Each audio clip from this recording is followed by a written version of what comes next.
Welcome to even TV Telugu news. Kurnool జిల్లా ఆదోనిలో SFI ఆధ్వర్యంలో ప్రశ్నాపత్రాల లీకేజీలకు నిరసనగా ర్యాలీ నిర్వహించారు. ఎమ్మెగనూరు సర్కిల్ నుంచి పోస్టాఫీస్ వరకు విద్యార్థులతో ప్రదర్శన చేపట్టి కేంద్ర విద్యాశాఖ మంత్రి ధర్మేంద్ర ప్రధాన్ రాజీనామా చేయాలని డిమాండ్ చేశారు. ఎన్టీఏను రద్దు చేసి పారదర్శక పరీక్షా వ్యవస్థను అమలు చేయాలన్నారు. పేపర్ లీకేజీల వల్ల విద్యార్థుల భవిష్యత్ ప్రమాదంలో పడుతోందని, కేంద్ర ప్రభుత్వం తక్షణమే బాధ్యులపై చర్యలు తీసుకోవాలని ఎస్ఎఫ్ఐ జిల్లా ఉపాధ్యక్షుడు శ్రీనివాసులు అన్నారు.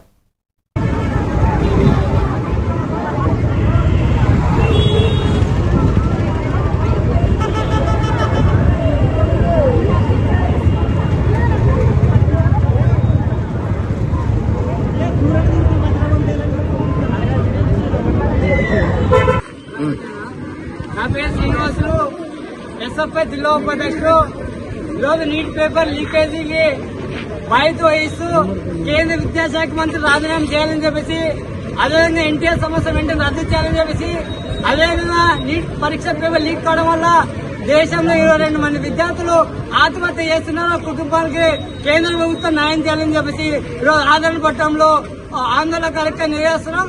కాబట్టి ఇప్పటికైనా కేంద్ర ప్రభుత్వం స్పందించి కేంద్ర విద్యాశాఖ మంత్రితో రాజీనామా చేయించాలని చెప్పేసి ఈ దేశ ప్రధాని నరేంద్ర మోడీ గారికి విజ్ఞప్తి చేస్తాం.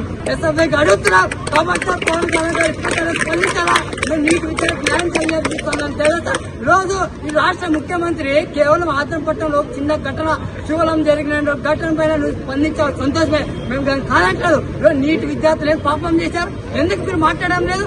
దేశంలో రాష్ట్రంలో 58 మంది విద్యార్థులు పరిచయం హాజరైతే కేవలం ఆ విద్యార్థులు ఎంతో ఒత్తిడి గురవుతున్నారు.